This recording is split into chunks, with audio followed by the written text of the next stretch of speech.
The most significant shift in North American foreign policy in half a century just happened. And it didn't come from Washington. It came from Ottawa. Canadian Prime Minister Mark Carney has announced a comprehensive economic partnership with China that includes preferential trade terms, joint infrastructure investment, and strategic resource cooperation. The announcement landed in Washington like a grenade. President Trump responded within hours, calling it a betrayal of the highest order and threatening consequences that would make his previous tariffs look gentle. But here is what no one in the American media is telling you. This was entirely predictable, this was entirely preventable, and this may be entirely irreversible. To understand how we arrived at this moment, you need to understand what the last 18 months have done to the Canadian economy and Canadian patience. When Trump returned to the White House, he immediately reimposed tariffs on Canadian steel and aluminum. Then he expanded them. Then he threatened more. The justification shifted constantly. National security, trade imbalances, fentanyl, immigration. The reasons changed, but the pressure never stopped. Canada tried negotiation. Carney flew to Washington 3 times in his first 6 months as Prime Minister. Each meeting produced nothing but photographs and vague statements about ongoing discussions. Meanwhile, the tariffs kept climbing. Canadian manufacturers started closing plants. Workers started losing jobs. Entire communities built around cross-border trade started hollowing out. The breaking point came 2 months ago, when Trump announced a new round of tariffs specifically targeting Canadian energy exports. This was different. This was personal. Canada sells more oil to the United States than any other country. That trade relationship has existed for decades. It was supposed to be untouchable. Trump touched it anyway. Carney warned publicly that Canada would be forced to find alternative markets. Trump dismissed the warning as bluster. He told reporters that Canada had no leverage and no options. He was wrong on both counts. What Carney announced this week is not a minor trade adjustment. It is a fundamental reorientation of Canadian economic strategy. The agreement with China includes 3 major components that will reshape Pacific trade patterns for decades. First, China will receive preferential access to Canadian critical minerals: lithium, cobalt, nickel, rare earth elements, the materials that power electric vehicles and advanced electronics. Canada has vast reserves of these resources. Until now, the assumption in Washington was that those resources would flow south. That assumption is dead. Second, China will invest directly in Canadian infrastructure, ports on the Pacific coast, rail lines connecting interior mining operations to those ports, processing facilities that will add value to raw materials before they ship to Asia. The numbers being discussed exceed $40 billion over 10 years. This is not symbolic investment. This is strategic positioning. Third, and most significantly, Canada and China will establish a bilateral trade framework that operates outside the U.S. dollar system. Transactions will be settled in Canadian dollars and yuan. This is not de-dollarization in theory. This is de-dollarization in practice. And it is happening in America's closest neighbor. Trump's response revealed how badly Washington misread the situation. Within hours of the announcement, he threatened to invoke emergency economic powers. He suggested that Canadian goods could be banned entirely from American markets.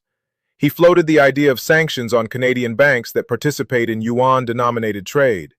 He called Carney a puppet of Beijing and suggested that Canada had become a national security threat. None of this will work. And the reason it will not work is precisely because of the policies Trump himself implemented. Consider the position Carney now occupies. Canadian exports to the United States have already been devastated by tariffs. The economic pain Trump threatened has already arrived. What additional leverage does Washington actually have? If you have already imposed maximum pressure, you cannot threaten to impose maximum pressure. The threat has been spent. Meanwhile, Carney has something Trump desperately wants to prevent but cannot stop: geography. Canada shares a Pacific coastline. Ships can sail from Vancouver to Shanghai without passing through a single American port. Pipelines can be built northward and westward instead of southward. Rail lines can connect resources to markets that do not require American permission to access. For decades, Canadian economic integration with the United States was so deep that alternatives seemed theoretical. Trump proved they were not theoretical.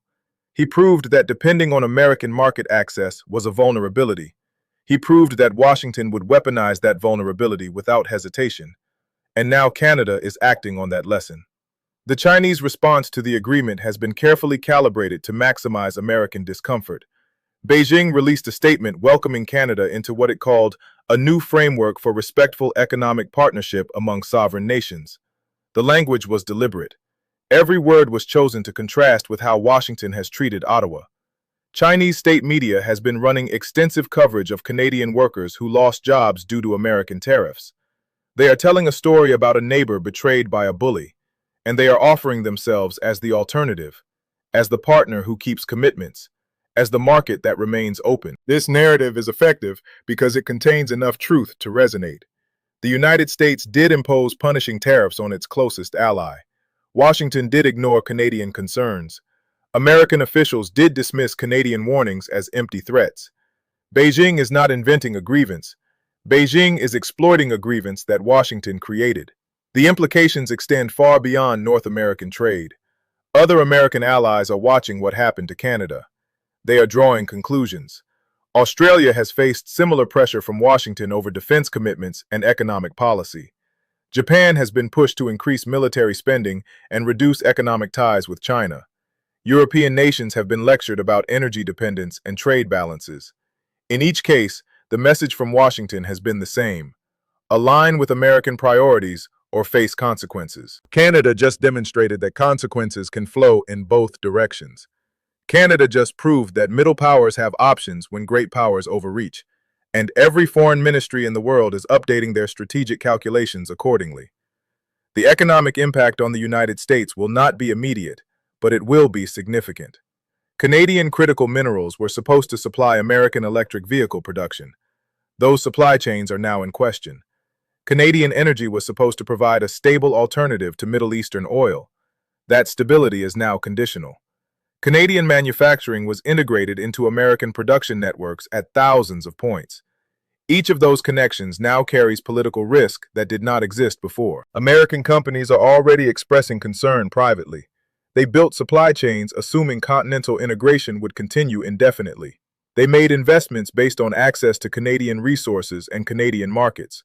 Those assumptions are no longer safe. The uncertainty alone will affect decisions about where to build factories, where to source materials, where to invest capital. Trump's advisors appear to believe that economic pressure will force Carney to reverse course. This reflects a fundamental misunderstanding of Canadian politics. Carney's approval ratings have increased since the China announcement. Canadians across the political spectrum have rallied behind the position that their country will not be bullied. The conservative opposition, which might normally attack a liberal-adjacent prime minister for engaging with Beijing, has instead criticized the government only for not acting sooner. There is no domestic political incentive for Carney to back down. The voters who elected him want exactly what he is doing. They want Canada to stand up to American pressure. They want their country to demonstrate that it cannot be pushed around. Carney is giving them that demonstration. The deeper question is whether this moment represents a temporary rupture or a permanent realignment. History suggests that once trust is broken between allies, it is not easily restored. The structures that bound Canada and the United States together economically were built over generations. They reflected shared assumptions about mutual benefit and mutual respect. Those assumptions are gone. Even if Trump were to reverse every tariff tomorrow, Canadian policymakers would remember what happened. They would remember that access to American markets could be revoked at any moment for any reason. They would continue building alternative relationships as insurance. They would never again allow themselves to be as vulnerable as they were when this crisis began. This is the cost of treating allies like adversaries. It is not measured only in immediate economic damage. It is measured in the permanent erosion of relationships that took decades to build. China understands this dynamic perfectly. Beijing has been patient. They have waited for the United States to alienate its own partners. They have offered themselves as an alternative precisely when that alternative became necessary. They did not need to defeat American influence directly. They simply needed to be present when American influence collapsed under its own weight. The Canadian partnership is not an isolated achievement for Beijing. It is a proof of concept. It demonstrates that wealthy, democratic, Western-aligned nations can pivot toward China when pushed hard enough. It demonstrates that American pressure creates opportunities rather than compliance. It demonstrates that the strategy of bullying allies carries strategic costs that outweigh any tactical gains. Other nations will study what happened here. They will study how Canada prepared alternative relationships before the crisis peaked. They will study how China positioned itself to receive Canadian engagement. They will study how Washington failed to recognize the limits of its leverage until those limits had already been exceeded. The world that emerges from this moment will not look like the world that existed before. Canada has made its choice. China has gained a foothold in North America that would have been unthinkable 5 years ago. And the United States has learned that the greatest threat to American influence is not a foreign adversary. It is American policy itself.